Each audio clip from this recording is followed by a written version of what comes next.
The Atlanta Braves put Grant Holmes on the 60-day IL over the weekend, meaning all 5 opening day starting pitchers are now out long term. Let's talk about it.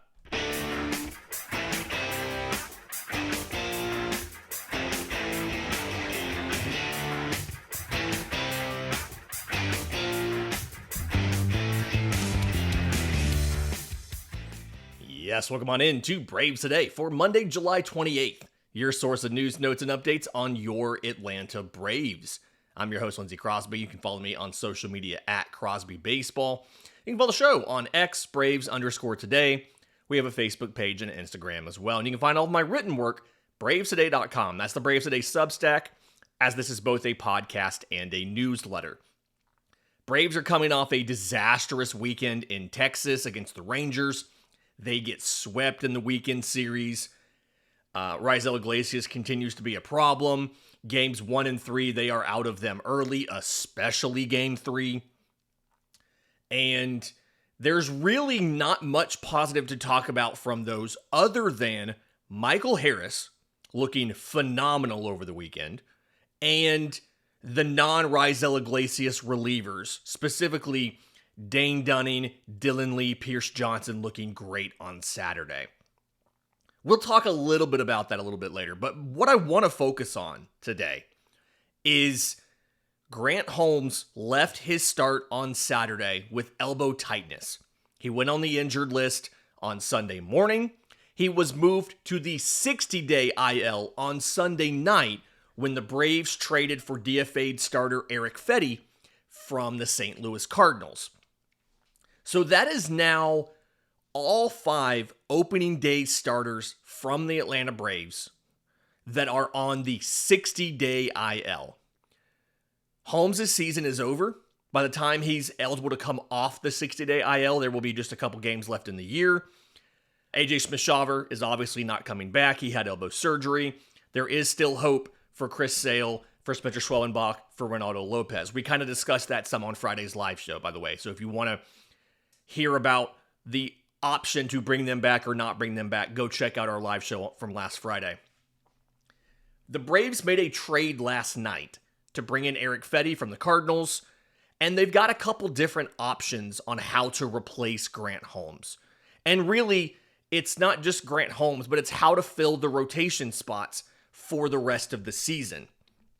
And so let's kind of break down how this works, the different paths they can take, and what their options are. And if you would like to read this, a longer form version of this is going to be up over at Braves Today. We dropped that newsletter this morning. But we're going to start off with the Erick Fedde trade, because this one's really interesting. One, because I wanted this to happen last year. I liked Erick Fedde when he came back from Korea. So the story here, okay, 2014 first round pick by the Washington Nationals. He spent his entire career in Washington until 2022, and he was not good. 21-33 record, 5.41 ERA in 88 starts and 102 career games. After the 2022 season, which was his second consecutive year of 27 starts and an ERA of 5.4 or higher, he leaves. He goes over to Korea, and he spends a year in Korea. And he was, especially when you consider the run environment over in Korea, he was still really good. He makes 30 starts, 180 and a third innings with an ERA of exactly 2. He gives up 40 runs with 35 walks to 209 strikeouts. He looks like a god over there in Korea. He remakes his arsenal. He comes back last year. He's pitching for the White Sox. He signs a 2-year deal with the White Sox. And with the White Sox, he wasn't dominant, but he was pretty good. 7-4, 3.11 ERA in 21 starts. And remember, that's for a White Sox team that was the worst team in baseball in 2024. He has a winning record for the worst team in baseball. Again, 3.11 ERA. And it's a little lucky, right? His fielded independent pitching is 377. His actual was 311. And his expected ERA is like 391. But it's still a sub 4 ERA for a terrible team. He gets dealt to the Cardinals at the deadline and then is there with them this year. And when he came back from Korea, he was a different player. He changed what he was doing. When he left, he was sinker, curveball, cutter with occasional changeups and four-seamers. He comes back with a new sweeper. He dropped the curveball completely. Comes back with a new sweeper. He's throwing the changeup a lot more. He's almost never throwing that four-seamer. And he's featuring the cutter as his primary fastball. And again, he has a good year for the White Sox on a terrible team, which is not easy to do. For St. Louis this year, though, he's significantly worse. He has 20 starts. He's 3-10 with a 5.22 ERA. And he's a little bit unlucky, right? The field and independent pitching is 5.08. The expected ERA, though, is like 5.79. It's worse. The StatCast has a lot of blue on it when it didn't have a lot of blue before. And the frustrating thing for me, as an amateur pitching nerd, is I don't really know what happened. When you look at this from a StatCast perspective, he changed up the pitch usage a little bit. He's throwing more sweepers and less changeups. He went from his cutter being his primary fastball to his sinker being his primary fastball. Both of them are still below 40%. They were both around 31, 32% last year. Now the sweeper's like 37, 38, and the cutter's like 29. But the locations are kind of mostly the same. Like, he's doing the same thing with this. He's throwing the sinker. He does throw it in the heart of the zone too much. It needs to be lower. He's throwing the cutter in the zone. He's throwing the sweeper. He brings it in the zone for a strike, or he tries to, like, backdoor it, catch the edge of the zone there. The changeup, he's throwing it down, like, just below the bottom edge of the zone, and he's throwing it just on the black, on the side. Like, he's doing the same stuff with the changeup, with the sweeper, with the cutter, with the sinker, other than a slight usage tweak that he was doing the year before. But the results on everything are significantly worse. Okay? The sweeper's still his best pitch. 165 average in 24 allowed, 309 slug. He's allowing a 191 average and a 330 slug.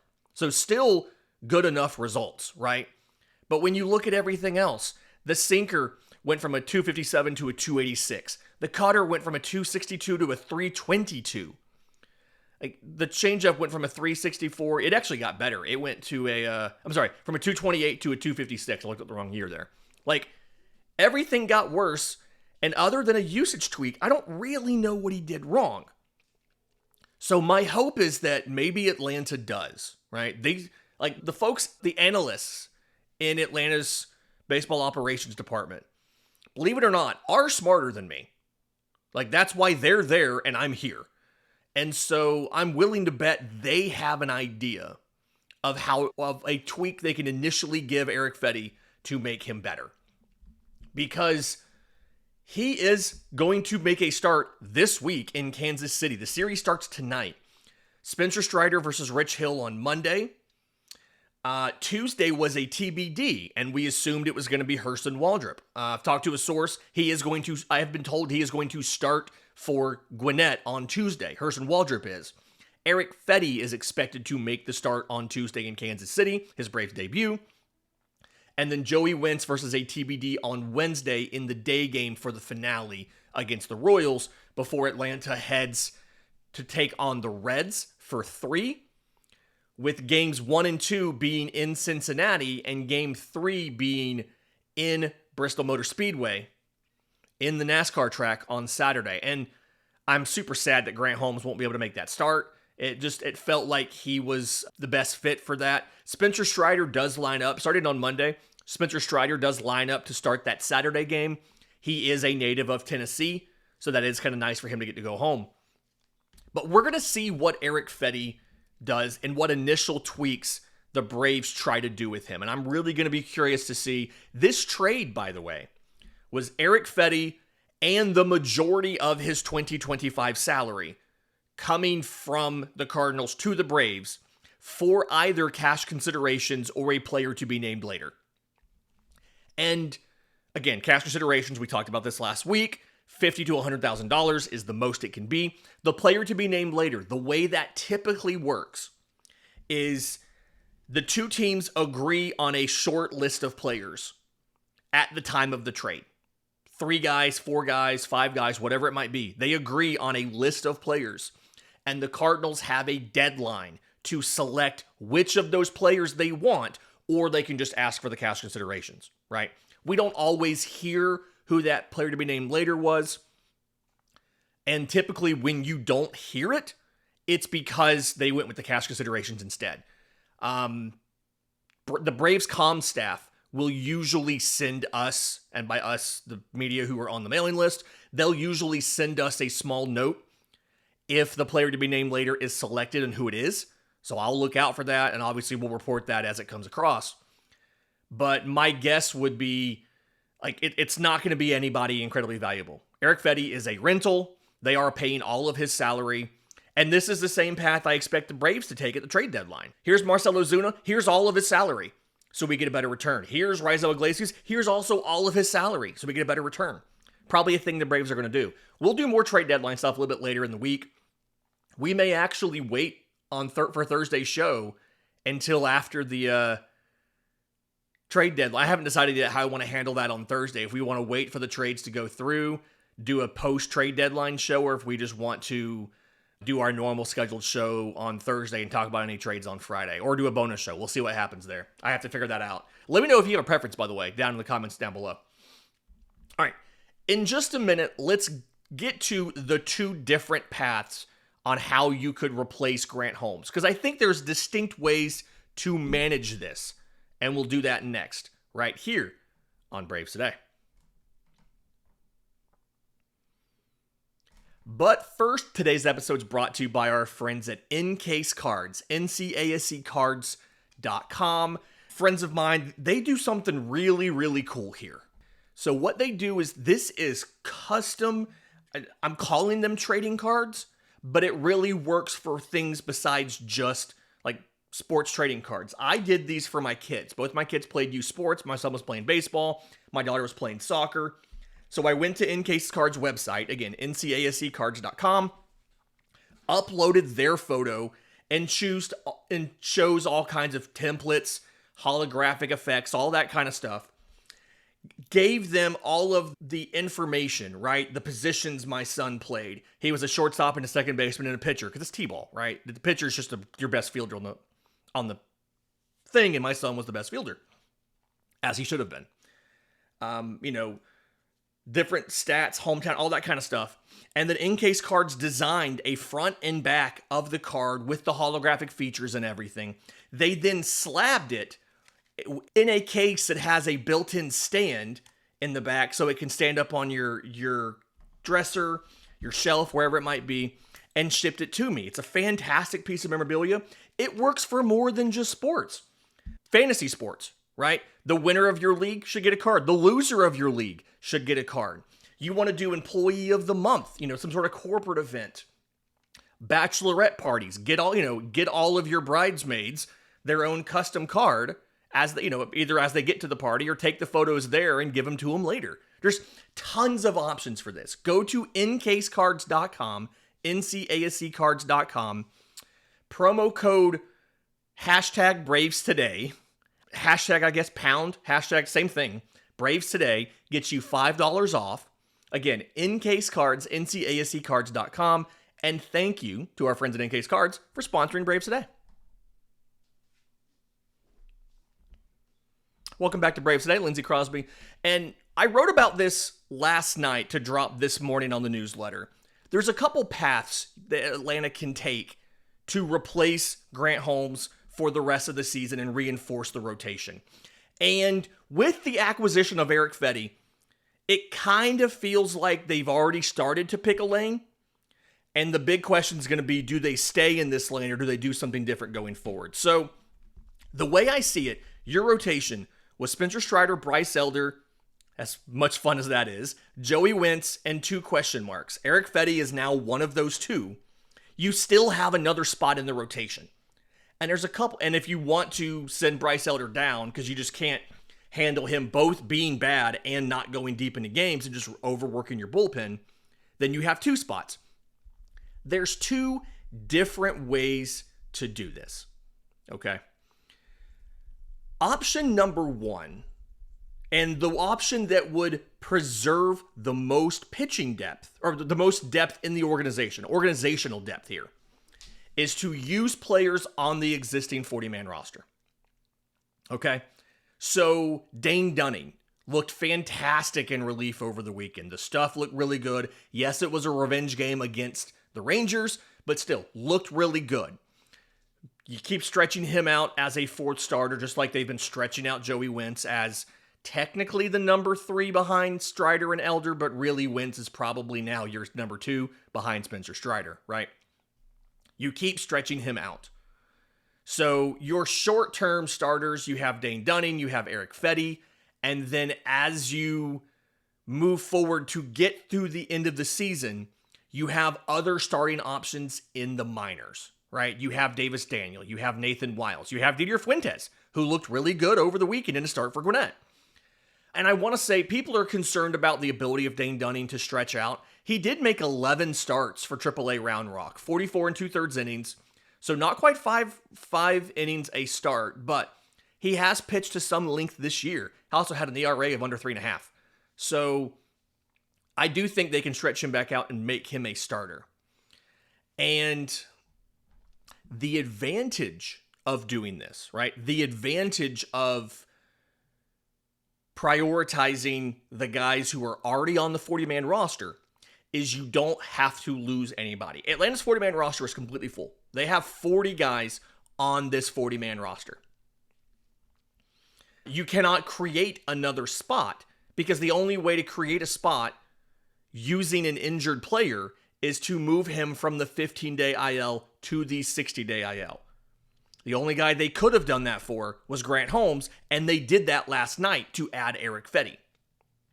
So the only way to create a 40-man roster spot is to designate somebody for assignment and or remove them from the organization, right? Trade a guy or whatever. We're going to get to that in a minute. So if you say, all right, my starting depth for the rest of the year for those final 2 spots is going to be some combination of Dane Dunning, Erick Fedde, Didier Fuentes, Nathan Wiles, Davis Daniel, Hurston Waldrop. Those 6 guys. All 6 of those guys are starters or can be starters. And we're going to try and use them to get through the rest of the season. The advantage there is, 1, you don't lose anybody. And this is an organization that has prioritized depth. We've seen it in all the catchers they've kept. They've always kept an extra catcher in Gwinnett. When they brought up Sandy Leone, they actually went and signed Jair Camargo out of Minnesota as a free agent. They signed him just like last week and assigned him to AAA. Now, I don't believe he's playing yet. I think he's still recovering from a medical thing. But they've always carried extra catchers in Gwinnett. And right now they have 3 catchers in the majors because they want to have additional depth. This pitching's the same way. Atlanta's carried a bunch of veterans all season on the 40-man roster. There's a couple, if I remember this right now, there's 4 different over 30-year-old relievers pitching in Gwinnett, right? John Brebbie is 35. Wander Suero's 33 with an option still, by the way, which is pretty wild. Jose Cuas is 31, and Brian Moran's 36 and has his full complement of options. They have multiple over 30-year-olds in Gwinnett because they're trying to have as much depth as possible. They want to preserve depth. This is one way to do that. Use the existing guys on the 40-man roster. The advantage to this is in asking Dunning to make starts and bringing in Erick Fedde. You're in a situation where theoretically, relying on these veterans for a bulk of your starts going forward means that you should be able to have a higher floor than calling up a Didier Fuentes and asking him to make 5 more starts, right?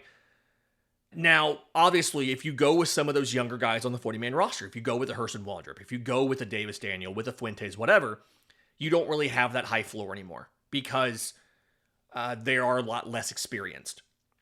But theoretically, the advantage here is a little bit of a higher floor, Erick Fedde and Dane Dunning, as well as you preserve as much depth as possible. But there is another option to do, and that's letting the kids play. Okay? Now, I do want to clarify on this. I've pounded the table a lot for him going forward. Blake Burkhalter is now, for the rest of this season, working in the Gwinnett bullpen. I've been told they still believe in him as a starter, but he's already at 84 innings this year. His career high was set last year at 72. You've got like 2 months of the season to go in AAA. So they moved him to the bullpen to try and preserve some innings. It's not a terrible decision. I do think this means you have the ability to call him up and try him in the Atlanta pen. I'd be really curious to see how that goes. But this is absolutely something where he's not going to be a starting option for you in Atlanta. He probably doesn't get called up unless it's the very end of the season, just because if you're already trying to preserve his workload, maybe you don't bring him to the majors, right? Where the season is longer and the stress is higher.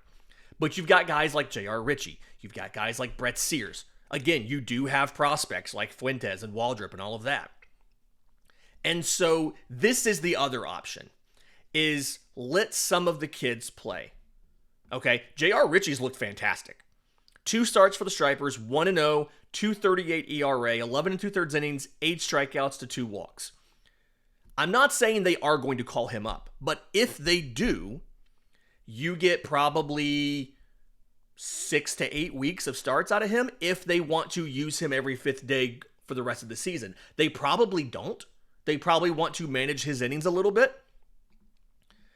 But one of the things you have to be mindful of there if you do that is you have to make a 40-man roster spot for him.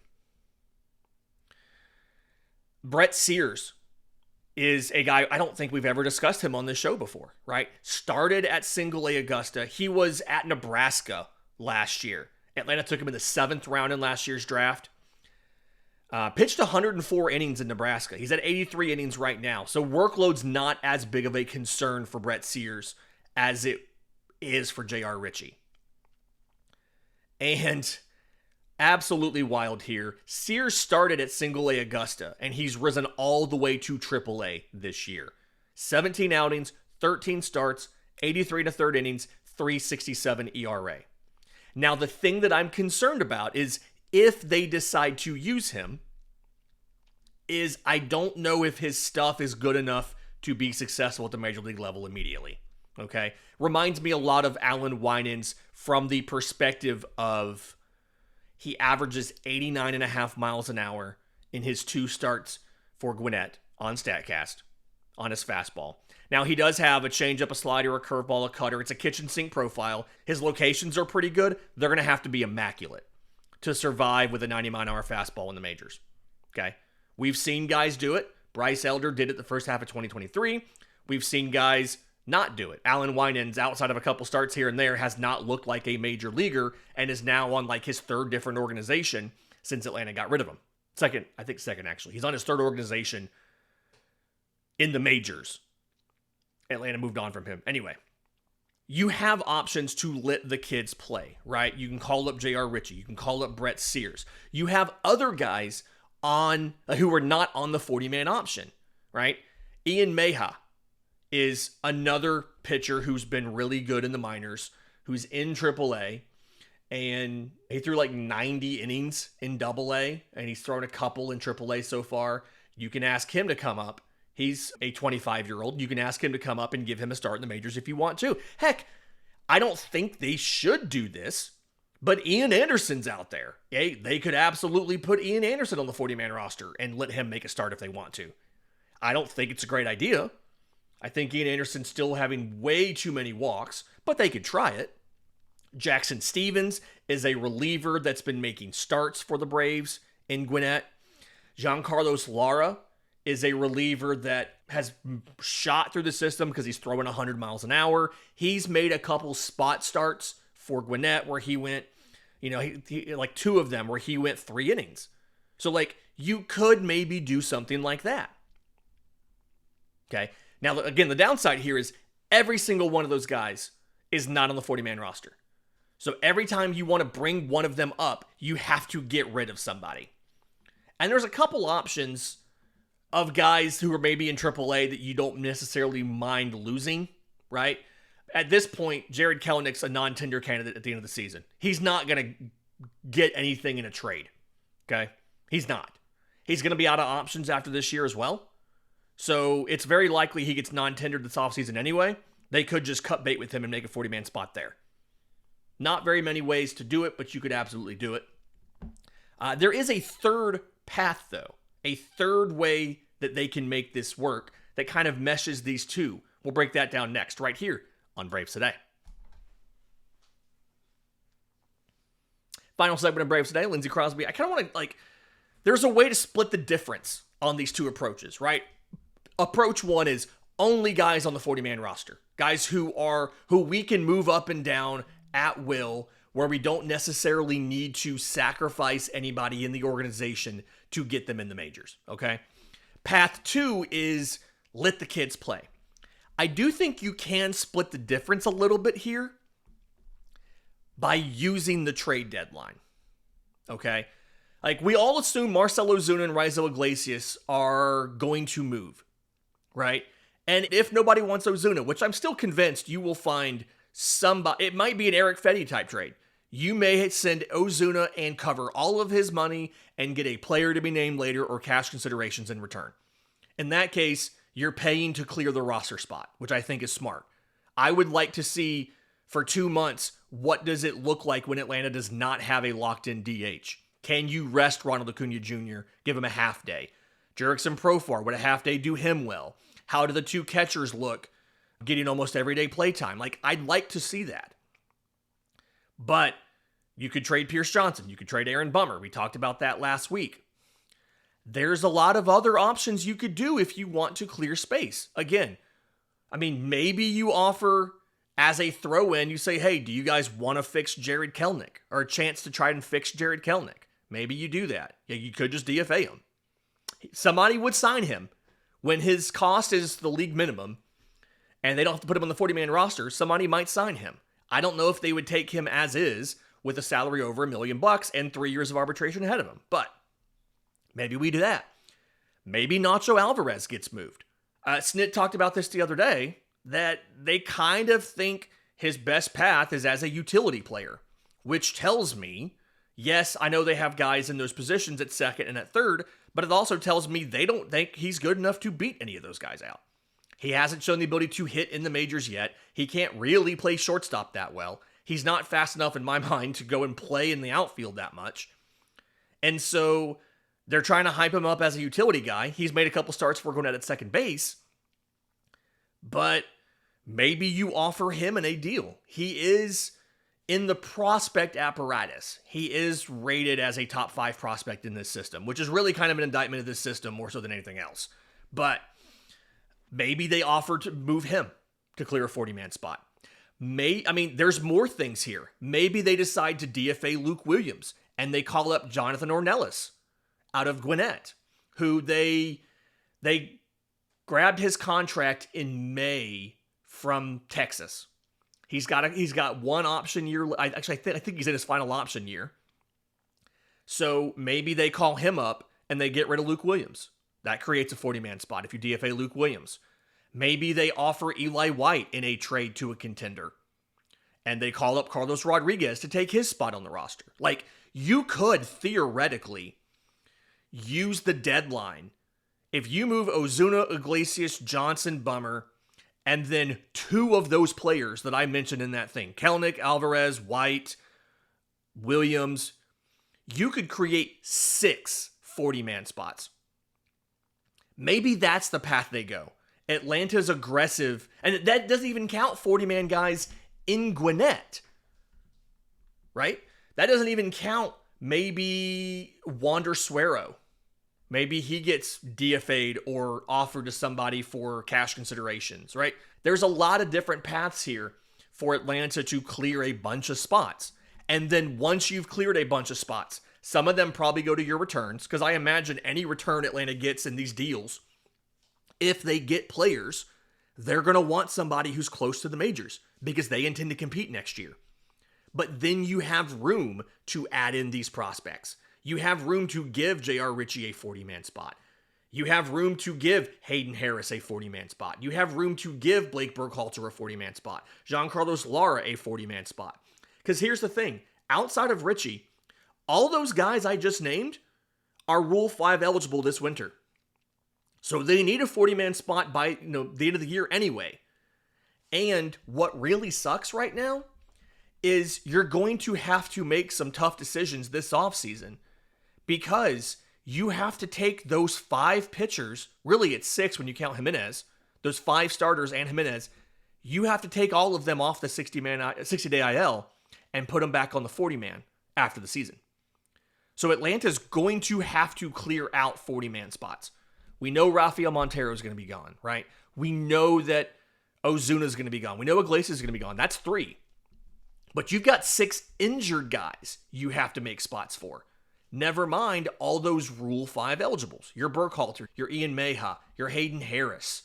They're not going to keep all these guys. Keyshawn Ogans in Columbus, he's not getting protected likely. EJ Exposito, Kevin Kilpatrick, they're likely not getting protected.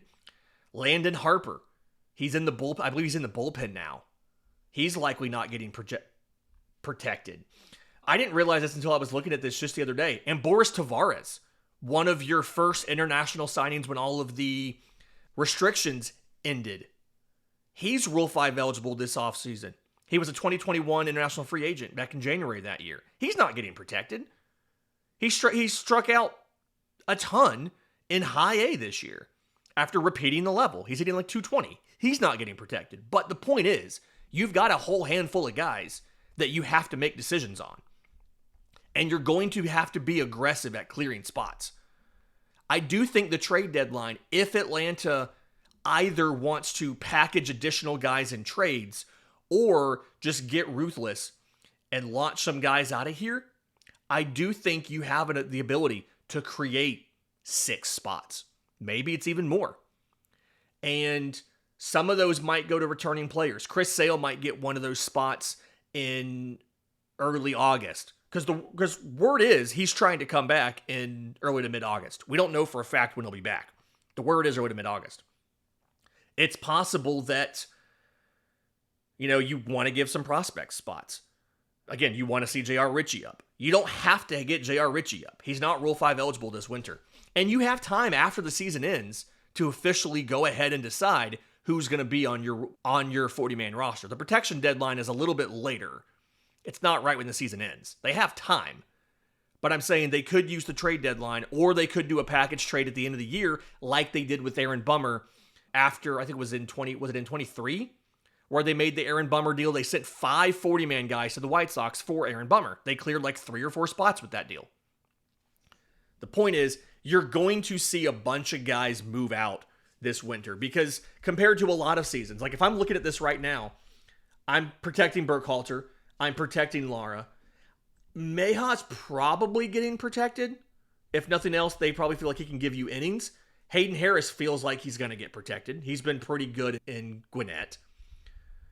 And then David McCabe has an argument they need to protect him as well. He would be a first base, third base DH option who should be in AAA next year. Like, you may need to clear up 5 spots this winter, plus your pitchers makes 11. Create some of those spots at the deadline.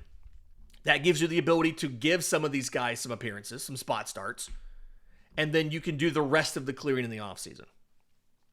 We've got more coming up for the trade deadline in the next couple of days. I want to talk about the actual value that Marcell Ozuna and Raisel Iglesias might have right now, because I don't know how much they do, and I do think the Erick Fedde deal gives us an idea of how how little return we could get for Marcell Ozuna. So stay tuned for that. If you have ideas for a mailbag, questions, we'll be doing a live show on Friday. We may have to move the live show. That is a day game on Friday. We may have to move the live show. Let me know what you want to do about that. By the way, if you're watching on YouTube, leave a comment down below. If you're listening on audio, 1, leave a 5-star review for us. That'd be awesome. But then 2, I'm on social media at Crosby Baseball. You can do that. Reach out. Let me know what you think we should do for the live show on Friday. Should we move it to Thursday? Should we not do a live show? How should we handle? Should we do the live show on Thursday after the trade deadline? What should we do there? I'm curious to hear what you think. Until next time, this has been Braves Today.